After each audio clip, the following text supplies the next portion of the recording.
தன்னுடைய 50 ஆண்டுகளில் 30 ஆண்டுகள் ஆட்சி செய்த கட்சி. 2 தரப்பாக பிரிஞ்சு நீங்கள் இருக்கிறீங்க.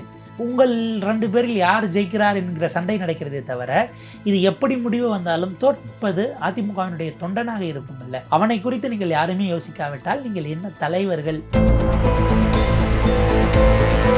இபிஎஸ் அவர்கள் தெளிவாக சொல்கிறார். 1, நீங்கள் திரும்ப வரும்போது மன்னிப்பு கடிதம் கேட்டுட்டு தான் வரணும், அப்பாலஜி லெட்டர் வரணும். 1. 2வது வந்ததும் நம்ம நீக்கிய மாவட்ட செயலாளர் பொறுப்பை கொடுங்க, பொறுப்பு 2 மாவட்டத்துக்கு நான் தான் போட்டு விடுங்க, இதெல்லாம் நீங்கள் கேட்கக்கூடாது. இந்த சட்டமன்ற தொகுதிக்கு நான் தான் பொறுப்பாளர், அதெல்லாம் இல்லை. எனக்கு எப்போ சரின்னு தோணுதோ நான் கொடுக்குற வரைக்கும் நீங்கள் காத்திருக்கணும், அது வரைக்கும் என்ன வேலையோ அதை செய்யணும். தலைமை கழகத்தில் நேரடியாலாம் இல்லை, நீங்கள் உங்களுக்கு அங்கங்கே பகுதியில் என்ன பொறுப்போ அதுதான். தலைமை கழகத்தில் நேரடியாக பொறுப்பாளர்லாம் ஆக்கிறதுக்கு இப்போ கேட்கக்கூடாது, காத்திருங்கள். ஒரே தலைமை கீழே செயல்படுறதுக்கு ஒப்புக்கொள்கிறேன் என்கிற விஷயங்களை எல்லாம் ஏற்றுக்கொண்டால் வரலாம்ங்கிறது எடப்பாடி அவர்களுடைய தரப்பு கண்டிஷன். இவங்க பதவியும் போச்சுன்னா திரும்ப அவங்கள உள்ள சேர்த்து ரெட்டையில இவங்களுக்கே கொடுக்கணுமாங்கிற சிக்கல் இருக்கு. அவங்க இதை போட்டி பொதுக்குழு மாதிரி நகர்த்தினாங்கன்னா ரெட்டையிலேயே முடங்கி போக அபாயம் இருக்கு. அவருக்கு சேர்த்துக்கொள்ள விருப்பம் என்றாலும் கூட தாமதப்படுத்தினால் கட்சியும் சின்னமுமே கையை விட்டு போகுமோங்கிற ஒரு அபாயம் வர்றதுனால எடப்பாடி விவாதமாக இருக்கிறத எப்படி பார்க்குறீங்க? ரொம்ப ரொம்ப சிக்கலாக இருக்கிறது சார். எடப்பாடி அவர்கள் அவர் அந்த பிடியை இப்படி இறுக்கி பிடிக்க பிடிக்க பிடிக்க பிடிக்க நீங்கள் அந்த பட்டாம்பூச்சி இறுக்கி பிடிச்ச கதை தான். பிடிச்சிங்கன்னா பட்டாம்பூச்சி தன்னுடைய உயிரை இழக்க வேண்டிய சூழல் வருங்கிறத ஏன் அவர் புரிஞ்சுக்கலன்னு நமக்கு தெரியல. இப்போ இவங்க எழுப்பிய கோரிக்கைகள் என்ன ஆகும் போது, சசிகலா அம்மையார் திரும்ப வரணும், மற்றவர்கள்லாம் உள்ளே சேர்க்கணுங்கிறது, இந்த கோரிக்கை என்ன வாங்க அதை ட்ராப் பண்ணுங்கிறது தான் அவருடைய முதல் நோக்கமாக இருக்கிறது. ஐயா நீங்கள் எப்படி ஜெயிப்பீங்க அடுத்த தேர்தலுங்கிறதுக்கு ஒரு திட்டமையாச்சும் சொல்லுங்கன்னு அவங்க கேட்குறாங்க, செய்யலை. இதுவரை அதிமுகவினுடைய வரலாற்றில் இல்லாத ஒரு விஷயத்தை இப்போது செய்து காட்டியிருக்கிறார். என்ன? 2 தேர்தலில் அதிமுக அடுத்தடுத்து சட்டமன்ற தேர்தலில் தோற்றதில்லை என்கிற வரலாற்றை எடப்பாடி பழனிசாமி மாற்றி எழுதியிருக்கிறார். ஐயா நீங்கள் செஞ்சதுக்கு ஏன் நீங்கள் பொறுப்பேற்கலன்னு இவங்க தலைவர்களை கேட்டால் நீக்குவீங்க, கேட்கக்கூடிய தொண்டருக்கு என்ன பதில் சொல்வீங்கிறது இருக்கு. இந்த பிடிவாதம் அவருக்கு மட்டுமல்ல, கட்சியினுடைய கட்டமைப்பு. எனக்கு பின்னால் 1000 ஆண்டு காலம், எனக்கு பின்னால் 100 ஆண்டு காலம் உங்கள் தலைவர்கள் கண்ட கனவை நீங்கள் உடைத்து நொறுக்கி கொண்டிருக்கிறீர்கள். நெகட்டிவ்ல போகிறது growth இல்லையே சார், அது வீழ்ச்சி சார், டிக்ளைன் சார். ஏன் புரிஞ்சிக்கலங்கிற கேள்விக்கு அவர் தான் பதில் சொல்லணும், அவர் தான் பொறுப்பே இருக்கணும். நான் திரும்பவும் சொல்கிறேன், இது நான் செஞ்சது தவறாக போயிடுச்சுன்னு ஒத்துக்கிறதுல ஒரு தப்பும் இல்லை சார். வாங்க நம்ம எல்லாம் சேர்ந்து வேலை பார்ப்போங்கிறது தான் டீம் ஸ்பிரிட்டாக எடுத்துகிட்டு போவோம். ஒற்றை தலைமைன்னு கொண்டு போனோம். 2 தலைமையில் இருந்ததுனால தோற்று வந்தீங்க, மாற்றி உங்களை போட்டாச்சு. உங்களை போட்ட பிறகு 2 பேரும் தேர்தல்கள் தோற்றுருக்குறீங்க. அடுத்து திரும்ப இப்படியே விடுங்கன்னா அது கட்சிக்கு நல்லது இல்லைன்னு கட்சியின் உயிராக நினைக்கிறவர்கள் கேள்வி எழுப்ப தான் செய்வாங்க.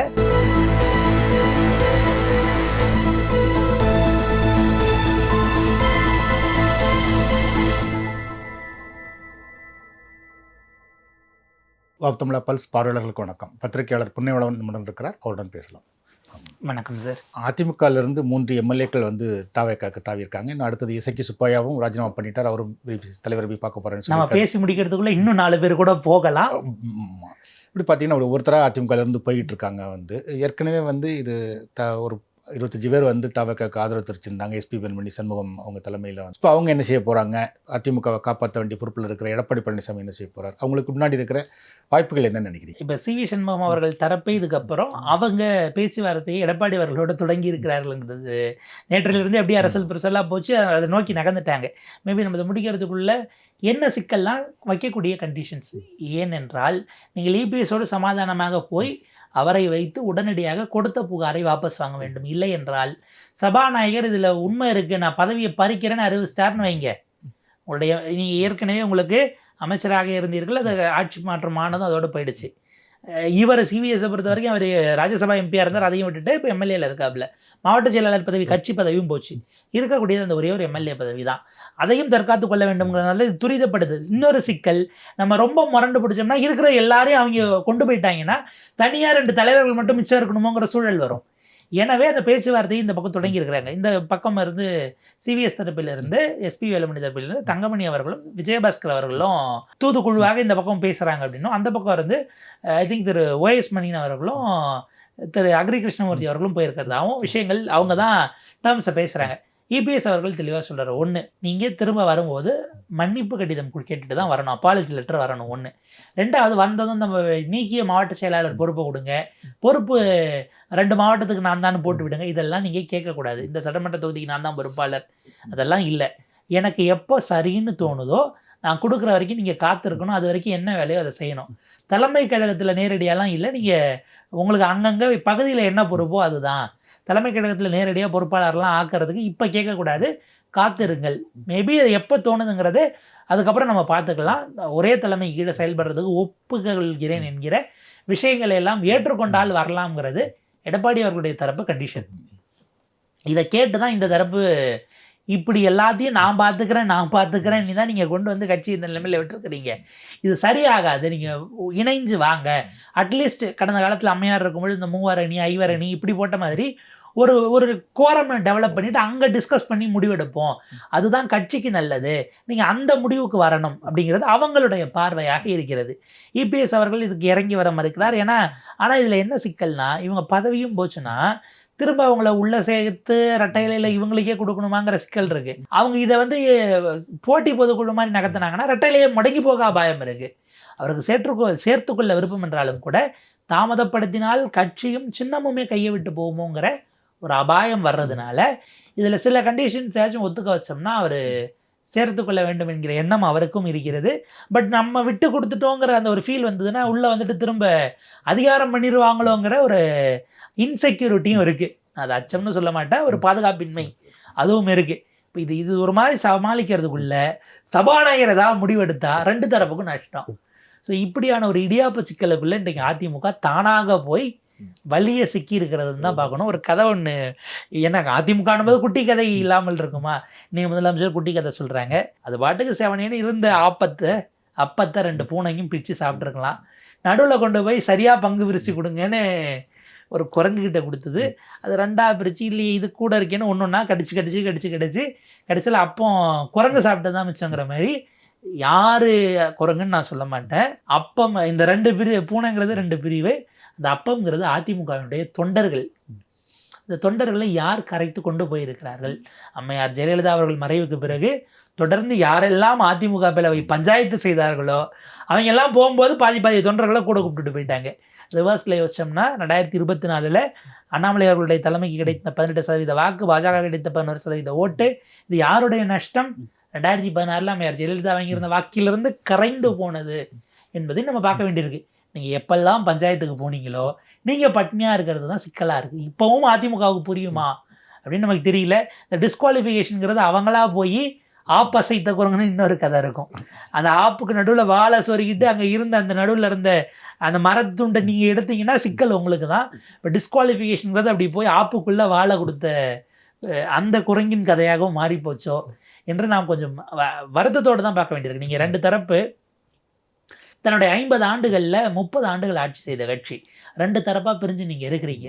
அப்படி இருக்கும்போது உங்கள் 2 பேரில் யார் ஜெயிக்கிறார் என்கிற சண்டை நடக்கிறதே தவிர இது எப்படி முடிவு வந்தாலும் தோற்பது அதிமுகவினுடைய தொண்டனாக இருக்கும் இல்லை. அவன் இதுக்குள்ள மனம் வெம்பி என்ன பண்ணுறதுன்னு செய்யாமல் நிற்பான் இல்லையா?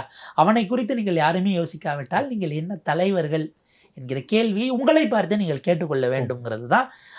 மோதிக்கொள்கிற பெருந்தலைகளுக்கு அவங்களுக்கு அனுபவம் இருக்குது, அரசியலில் நீண்ட எக்ஸ்பீரியன்ஸ் எல்லாம் இருக்குது, நம்ம சொல்லி தான் தெரியணுங்கிறது அவசியம் இல்லை.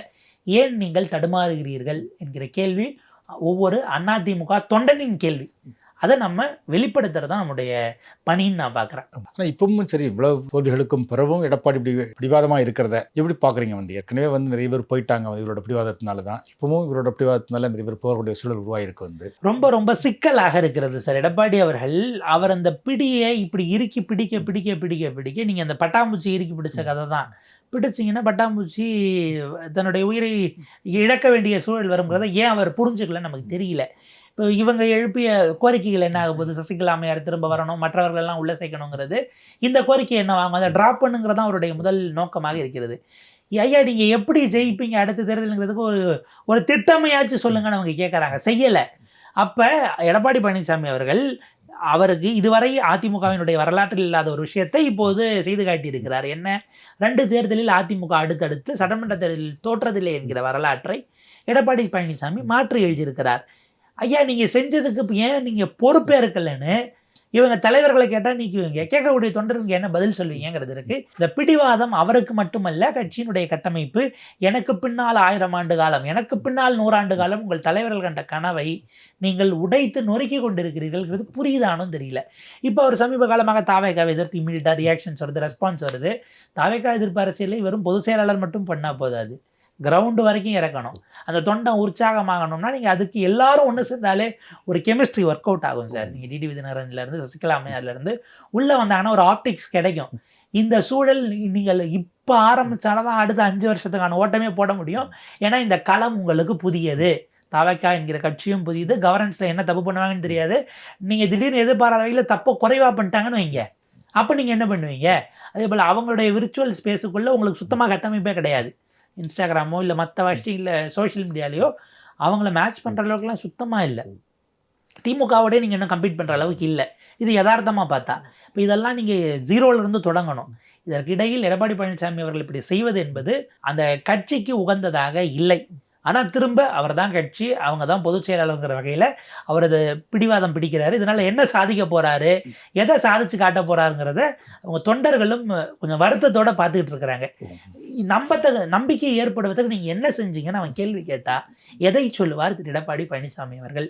அம்மையார் கொடுத்த வாக்கு வங்கி இன்றைக்கி என்னவா நிற்கிது? அம்மையார் கொடுத்துட்டு போன எம்எல்ஏ எண்ணிக்கை எனக்கு என்னவா நிற்கிது? அம்மையார் மறையும் பொழுது கொடுத்து விட்டு போன எம்பிக்கள் எண்ணிக்கை லோக்சபா ராஜ்யசபா இன்றைக்கி என்னவா நிற்கிது? அவங்க கொடுத்த உள்ளாட்சி பிரதிநிதிகளோட எண்ணிக்கை இன்றைக்கி என்னவா நிற்கிது?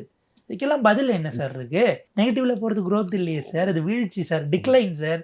ஏன் புரிஞ்சிக்கலங்கிற கேள்விக்கு அவர் தான் பதில் சொல்லணும், அவர் தான் பொறுப்பே இருக்கணும். நான் திரும்பவும் சொல்கிறேன், இது நான் செஞ்சது தவறாக போயிடுச்சுன்னு ஒத்துக்கிறதுல ஒரு தப்பும் இல்லை சார். வாங்க நம்ம எல்லாம் சேர்ந்து வேலை பார்ப்போங்கிறது தான் டீம் ஸ்பிரிட்டாக எடுத்துகிட்டு போவோம். ஒற்றை தலைமைன்னு கொண்டு போனோம். ரெட்டை தலைமையில் இருந்ததுனால தோற்றோம். நீங்கள் மாற்றி உங்களை போட்டாச்சு. உங்களை போட்ட பிறகு 2 பெரும் தேர்தல்கள் தோற்றுருக்குறீங்க. அடுத்து திரும்ப இப்படியே விடுங்கன்னா அது வந்து கட்சிக்கு நல்லது இல்லைன்னு கட்சியின் உயிராக நினைக்கிறவர்கள் கேள்வி எழுப்ப தான் செய்வாங்க. பார்ப்போம் அவர் என்ன மனசுக்குள்ளே வச்சிருக்காருங்கிறது அவருக்கு மட்டும்தான் வெளிச்சம். திமுக பொறுத்த வரைக்கும் வந்து மாநில சுயாட்சி சித்தாந்த ரீதியான ஒரு பலம் இருக்குது, அதனால் அந்த கட்சி தாக்கு பிடிக்கும் அப்படின்னு சொல்கிறாங்க. தாவேகாவுக்கு விஜய்ங்கிற ஒரு இமேஜ் இருக்குது, அதனால் தாக்கு பிடிக்கும். இப்போ அந்த மாதிரி ஒரு இமேஜோ ஒரு சித்தாந்த ரீதியான பலமும் அதிமுகவுக்கு இல்லை. அதனால் அதிமுக வந்து எதிர்காலத்தை அழியும் அப்படிங்கிற மாதிரி தான் ஒரு கணிப்புகள் நிறைய வருது. ஸோ அதோட ஆரம்பம்னு பார்க்கலாமா இதை? இல்லை, அழிவுங்கிறது ரொம்ப பெரிய வார்த்தை. அவர்களுக்கான ஒரு என்ன சொல்கிறது, கரைவதற்கான இடம் இப்போதும் விழித்து கொள்ளாவிட்டால், எடப்பாடி பழனிசாமி அவர்கள் இப்போதும் விழித்து கொள்ளாவிட்டால் அவர்கள் கரைவது என்பது காலத்தினுடைய கட்டாயமாக மாறிப்போகும் என்பது மறுக்க முடியாது. நான் திரும்ப சொல்கிறேன், அவரே சொல்லுவார், நான் வந்து புரட்சி தலைவரோ இல்லைன்னு. அப்போ அவங்கள மாதிரி ஏன் நீங்கள் செயல்பட நினைக்கிறீங்க கட்சிக்குள்ளங்கிற கேள்வி வருது.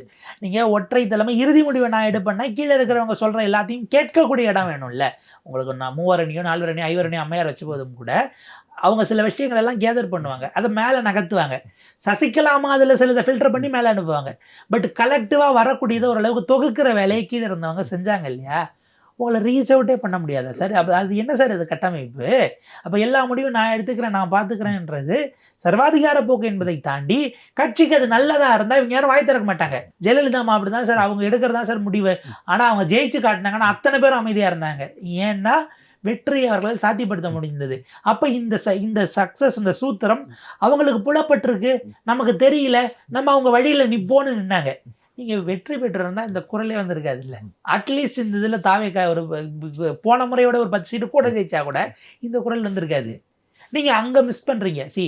ஆரம்பத்தில் உங்களுக்கு ஓட்டிங் கவுண்ட் வந்து முதல் ஒரு 1.5-2 மணி நேரங்களில் ஒரு நிலை வரைக்கும் பார்த்தா அதிமுக செகண்ட் இருந்தது. அதுக்கு பிறகு தான் ஷிஃப்ட் இப்படி ஆகுது, திமுக செகண்ட் வராங்கங்கிற அந்த பேட்டர்ன். வாக்கு எண்ணிக்கை இருந்தாலும் ஒரு 10-11 மணி வாக்குக்கு பிறகு தான் டிஎம்கே அந்த செகண்ட் பொசிஷனுக்கே போகிறாங்க. ஒரு சின்ன டிஃப்ரென்ஸில் தான் ஒரு ஸ்விங் இருந்துகிட்டு இருந்தது. நம்ம பார்த்தோம்னா இப்போ கூட அவங்க 47 இவங்க 59ங்கிறது 12 சீட்டுகள் தானாலும் ஒரு 11 கிட்ட இப்படி போனவங்க நீங்கள் திரும்ப இந்த பக்கம் வரவே இல்லைன்னும் போது தொய்வடைய செய்யும் தானே அப்படிங்கிற கேள்வி இருக்குது. இதை நீங்கள் பரிசீலிக்கணும். தவறை ஒத்துக்கிட்டாதான் மக்கள் தவறை ஒத்துக்கொள்கிற தலைவர்களை ஒருபோதும் அவமானகரமாலாம் பார்க்க மாட்டாங்க.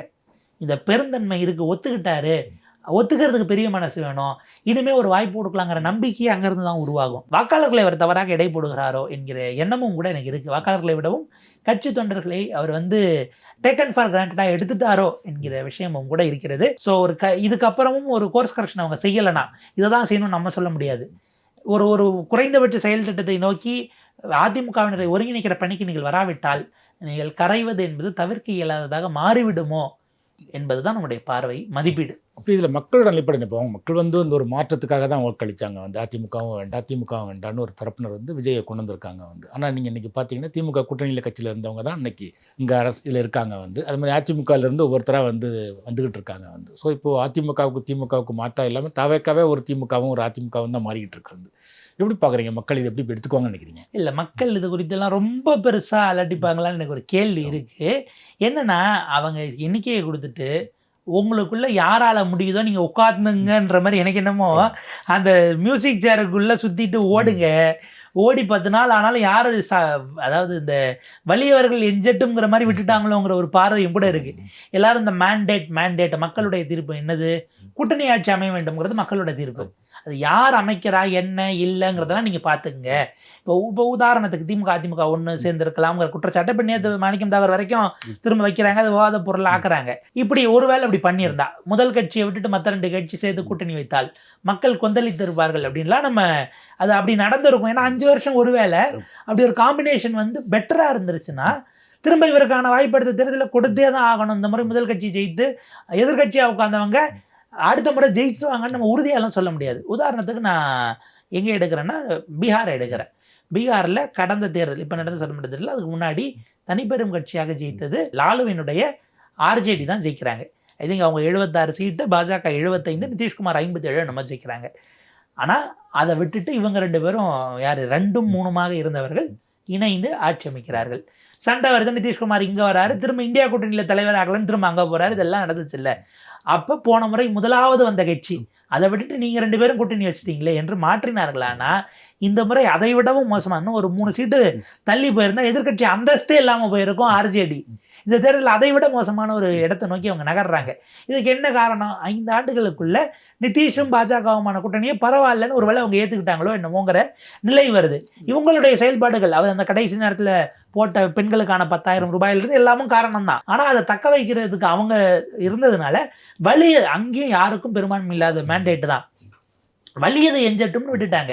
இப்போ இத்தனை முறை ஒரு 5 வருஷத்தில் 3 முறை அவரே முதலமைச்சராக பதவி ஏற்றுட்டாரே அப்படின்னு நிதிஷ்குமாரையும் அவங்க மாற்றலை, திரும்ப போட்டார். பிஜேபி அதுக்கு பிறகு மாற்றி இப்போ வேற ஒரு முதலமைச்சரை போட்டாங்க, இவரை ராஜ்யசபா கொண்டு போயிட்டாங்கிறதோட அது போயிடுச்சு. இதற்காக மக்கள் கோபித்து கொண்டு அடுத்த முறை அந்த கட்சி என்ன பண்ணுவாங்க? பொறுத்திருந்து தான் பார்க்கணும். எனவே அவங்க இந்த முறை மேண்டேட் கொடுத்ததுங்கிறது கூட்டணி ஆட்சிக்கு, அது உங்களுடைய சாமர்த்தியங்கிற மாதிரி கேமை தள்ளிட்டாங்க.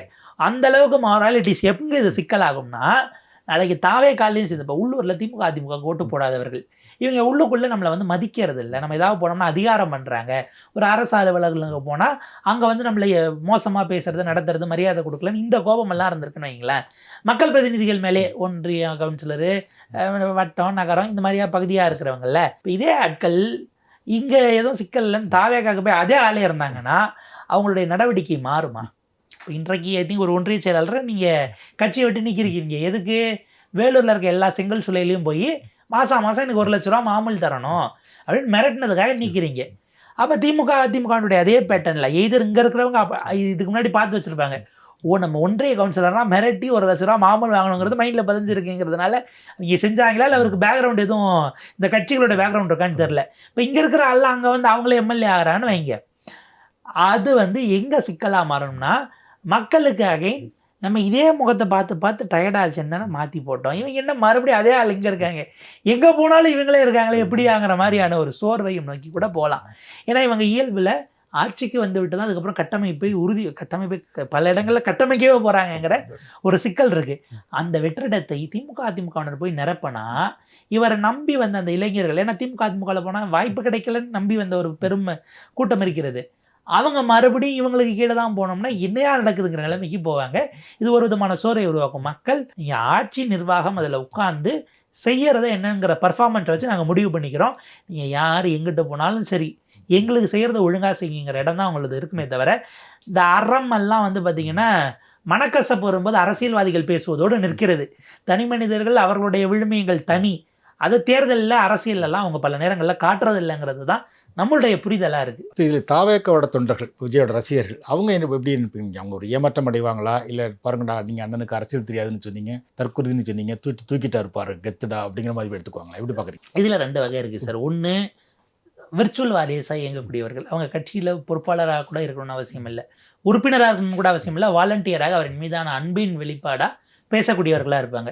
இவங்களை பொறுத்த வரைக்கும் அதை டிஃபெண்ட் தான் பண்ணுவாங்க. எங்கள் அண்ணன் எது பண்ணாலும் அது ராஜதந்திரம் தான், மாஸ்டர் ஸ்ட்ரோக்கு தாங்கிறது அவர்களுடைய மதிப்பீடாக இருக்கும். அப்படி தான் ஒரு கட்சி இயங்கும்.